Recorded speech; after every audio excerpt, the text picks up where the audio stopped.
What? Y'all thought I was not going to talk about this, huh?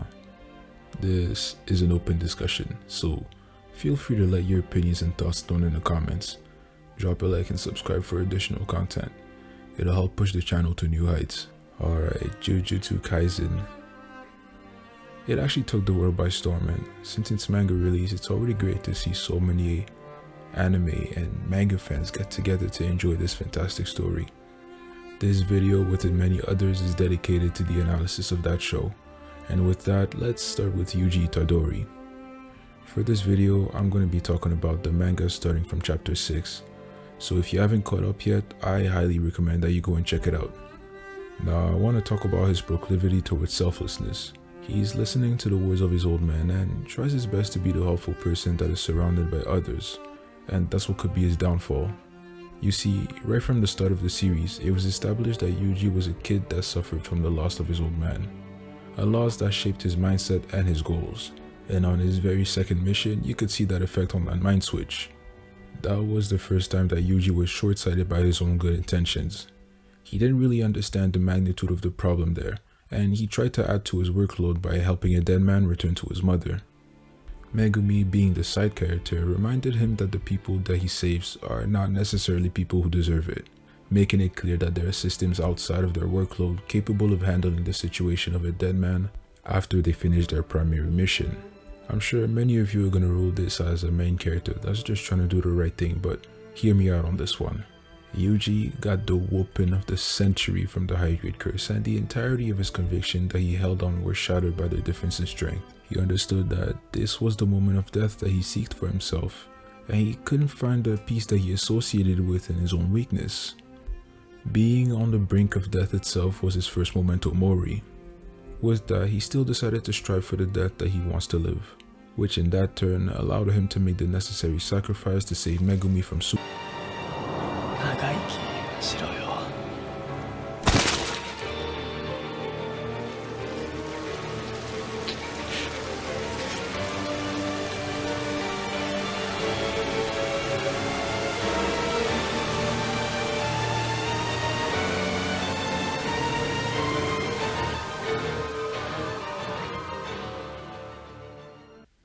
This is the conviction that he develops in a drastically short amount of time, and it's a conviction that can only be achieved by a character willing to do what it takes to see their goal come to fruition. What? Y'all thought that was too deep? Alright, check this out. Let's jump to the Mahito arc, the investigation. Now, this is why I think this chapter is interesting. The investigation starts with Yuji's new power, the Divergent Fist, which allows him to use cursed energy in his fist to do twice the punching damage in one blow. And this is not bad of an upgrade at all, to be honest. Compared to many other main characters in other anime, Yuji's power boost is proportionate to his experience as a shaman, and even if it's a very simple power, it fits well with his abnormal physical strength and his martial art experience. Sadly, with that same strength, Yuji is faced with the responsibility that comes with the power he gained, judgment on a human life. When he finds out that the opponent he has just faced were once human, he pretty much got a very better taste of what it's like to be a shaman. With great power does come great responsibility, but even with that, his resolve is pretty much unbroken as he gets encouraged by Nanami. With great power comes great yeah, that was kinda corny, I ain't gonna lie. After that, the plan is to capture Junpei, a student reported to be at the scene of the crime and, you know.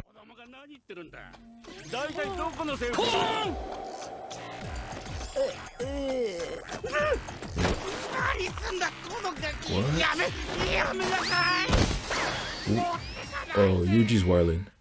Things kinda got sideways when our main character ends up conversing with him about their personal movie interests, and he even wards out to soon be friends with him after just meeting him. Yuji ended up having dinner in his home that day, and he was making iconic movie references and even telling stories about himself. Well, you know, Nanami was living his best life. Honestly, it was like a breath of fresh air. The tension between possible enemies was reduced to a dinner amongst people looking to have a good time. I'm not too sure what most people thought about this scene, but I really liked it. Yuji, with his radiance, was able to temporarily eliminate the hate of others from Junpei, and even if it was a small segment, I can't help but to laugh at Yuji's jokes and the overall good vibes. Yeah, this clip, I had to rewatch it a couple times. To get an idea of the overall mindset, that conversation right there actually merges perfectly with his need to help others. Yuji doesn't want to make the choice of seeing Junpei as an enemy. Having the thought of killing a person scares him to his core and is in direct contradiction to his desires to help others. By becoming friends, Yuji pretty much separated himself mentally from the possibility of having to choose life or death for Junpei. He pretty much was neglecting his role as a shaman without a second thought. Chapter 25 goes into detail on that subject, and even rebuttals Yuji's argument by adding bitterness to his learning. Nanami reminds him that the world is only sunshine and rainbows in his mind, a kid's mentality, and the harsh reality is that not everyone is going to be saved by the same compassion that Yuji has for others. In other words, nobody blames him for not wanting to kill a human, but his job consists of saving people who still have a chance at living, not those who unfortunately are still living the disasters of Mahito. Yeah, ouch. Even the scene explains it all. You can see him looking downwards, ashamed of the person he might have to become because he knows killing someone would end his persistence to hold high value of the final words of his grandpa. Being a child is not a sin at all, but staying one is also not in anyone's best interest. And, wait, nah man, this ain't even that deep, come on man. This is the character of Yuji, his persona, his hopeless ambitions and foolish desires. He's a real MC in my opinion. He's willing to disobey the authorities to find the truth. It isn't something bad in itself, but when you see his reaction to what is behind it, it makes the anime even more tragic. Again, the shock of seeing his newly made friend hold hostage an entire high school. Yuji was not able to deny the fact and evidence. This scene right there begins the end of his innocence, or the accumulation of little despairs as Nanami says it. Yeah, that's what I'm talking about. I think this scene really made it clear that Yuji and Junpei are not parallel to each other, with the difference being the ambitions and the hopes of the two.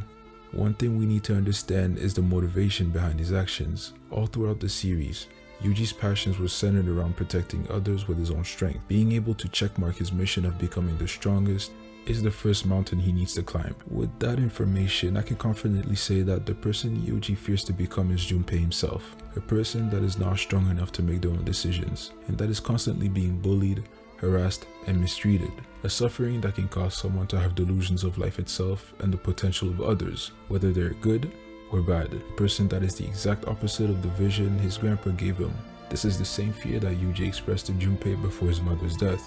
It's hard to see, but if I were to sum up this arc up until this point, it will be something like, someone with a contrary mindset to you is not always your enemy. Truth is, they might just need some guidance.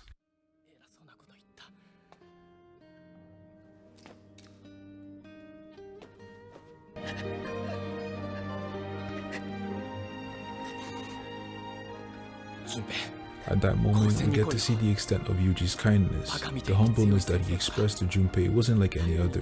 Yuji then began to fill Junpei with feelings of hope. Not only him, but the audience also. Images of a possible future for someone who lost everything he loved the most. Unfortunately, Yuji then witnesses what happens to those who hold animosity towards others. The consequences of those who choose to hate those who hate them and undervalue the life of others. The misguided. It was horrible to watch, and I'm sure I'm not the only one who felt it. Doing your best to see someone flourish, for them to end up a victim of their own sins, can lead to the destruction of the things you hold dear to yourself. Simple life lessons.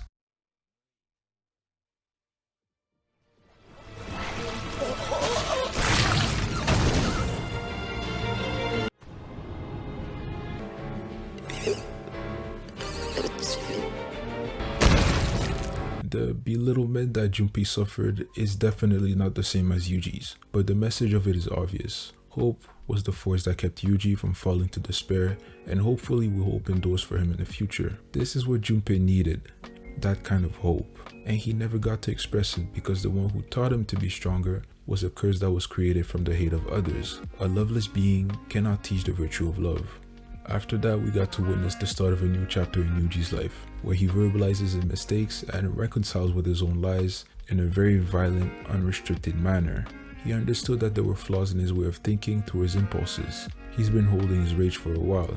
He felt betrayed by his own beliefs and the feelings that he held for himself and others.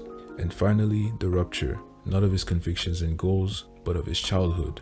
The infantile mindset that he nurtured for so long finally began to deteriorate, and his killer instinct emerged from his soul, allowing him to temporarily get the upper hand on Mahito. This is what makes this character great. He went from prioritizing what he saw in front of him to understanding the bigger picture of why Nanami didn't want him to become a shaman in the first place. He's not perfect in his ideas, far from it. He's さすがに特級呪物が行方不明となると上がうるさくてね。観光がてら長谷さんじたってわけ。で、見つかった？ごめんそれ。俺食べちゃった。マジ？マジ。では、まずあちらの缶ジュースをご覧ください。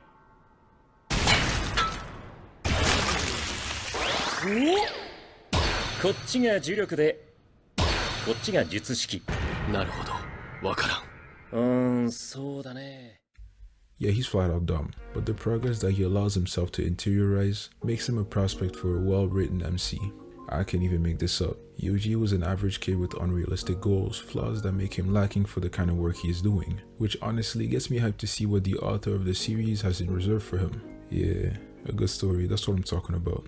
Nanami said it himself, accepting unpredictable death is not going to make him a bad person. In fact, it will only make him feel terrible. Even if there's a way in Yuji's goals, recommending it to him would be madness because searching for the right way to die is not going to make you live any longer. This is my critique on Yuji Itadori, a character that I'm sure many of us will appreciate in his growth, humor, and tears. And these are the lessons that I learned.